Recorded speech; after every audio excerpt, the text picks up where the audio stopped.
பாடத்திட்டத்தில் சமஸ்கிருதத்தை கட்டாயமாக திணிப்பதாக கூறி மத்திய அரசிற்கு எதிராக சென்னையில் தந்தை பெரியார் திராவிடர் கழகத்தின் சார்பில் ஆர்ப்பாட்டம் நடைபெற்றது. 20க்கும் மேற்பட்டோர் சென்ட்ரல் ரயில் நிலையம் முன்பாக ஆர்ப்பாட்டத்தில் ஈடுபட்டனர். பின்னர் ரயில் மறியல் போராட்டத்தில் ஈடுபட முயன்றவர்களை போலீசார் கைது செய்தனர். நெல்லை மாவட்டம் பேட்டை அருகே கட்டுமான பணிக்காக ஜல்லிக்கல் ஏற்றி வந்த லாரி பின்னோக்கி வந்தபோது சக்கரத்தில் சிக்கி வீதியில் படுத்திருந்த பணியாளர்கள் 2 பேர் உயிரிழந்தனர். படுகாயமடைந்த 2 பேர் நெல்லை அரசு மருத்துவமனையில் தீவிர சிகிச்சை பிரிவில் அனுமதிக்கப்பட்டுள்ளனர். லாரியை பறிமுதல் செய்த போலீசார் தப்பியோடிய ஓட்டுநர் குறித்து விசாரணை நடத்தி வருகின்றனர். திருப்பூரில் இருந்து மதுரை நோக்கி வந்து கொண்டிருந்த அரசு பேருந்து மதுரை மாவட்டம் பறவை அருகே சாலையின் நடுவே உள்ள தடுப்பு சுவரில் மோதி கவிழ்ந்தது.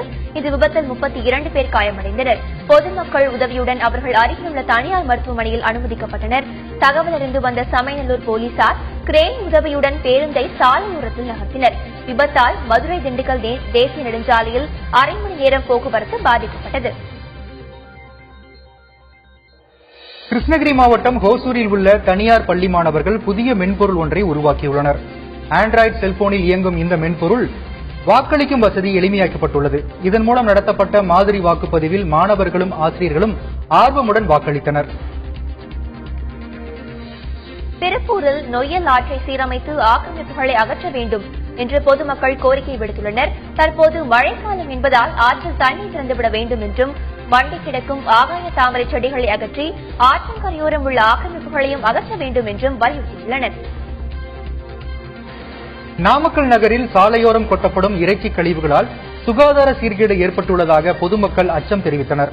இங்குள்ள 100க்கும் மேற்பட்ட இறைச்சி கடைகளில் இருந்து வெளியேறும் கழிவுகள் குடியிருப்பு பகுதிகளில் சாலையோரம் கொட்டுவதால் அவற்றை உண்பதற்கு தெருநாய்களின் படையெடுப்பு அதிகரித்துள்ளது. இதனால் சாலையில் மக்கள் அச்சமின்றி நடமாட முடியாத நிலை உள்ளதாக பொதுமக்கள் வேதனை தெரிவித்துள்ளனர்.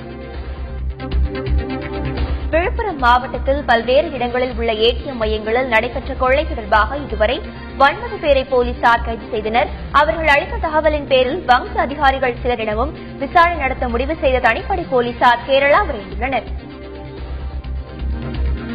மயிலாடுதுறை நகராட்சி குப்பைக்கிடங்கில் இருந்து 4வது நாளாக வெளிவரும் புகையால் அப்பகுதி மக்கள் அவதிக்கு ஆளாகியுள்ளனர்.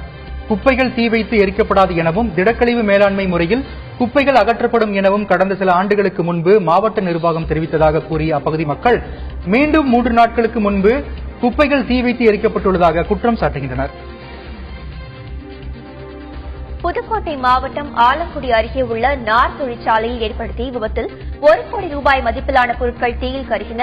நழுவில் ஏற்பட்ட தீ விபத்தால் ஆலையில் இருந்த நார் மற்றும் தென்னை மட்டைகள் கொழுந்துவிட்டு எரிந்தன. தகவல் அறிந்து விரைந்து வந்த தீயணைப்புத் துறையினர் 4 மணி நேரம் போராடி தீயை அணைத்தனர். சென்னையில் சிறுவர்கள் தயாரித்து இயக்கிய ரோபோக்கள் பேரணி மூலம் உலக சாதனை படைக்கப்பட்டது. தனியார் ரோபோட்டிக்ஸ் பயிற்சி நிறுவனம் சார்பில் நடத்தப்பட்ட இந்த நிகழ்ச்சியில் 103 மாணவர்கள் 32 நிமிடத்தில் ரோபோக்களை வடிவமைத்தனர். பின்னர் அந்த ரோபோக்களை இயக்கியவாறு பேரணியிலும் கலந்து கொண்டு காட்சிப்படுத்தினர். 100க்கும் மேற்பட்ட மாணவர்கள் கலந்து கொண்ட இந்த பேரணியை ஆல்டர் வேர்ல்ட் ரெக்கார்ட் அமைப்பு உலக சாதனையாக அங்கீகரித்து சான்றிதழ் வழங்கியுள்ளது.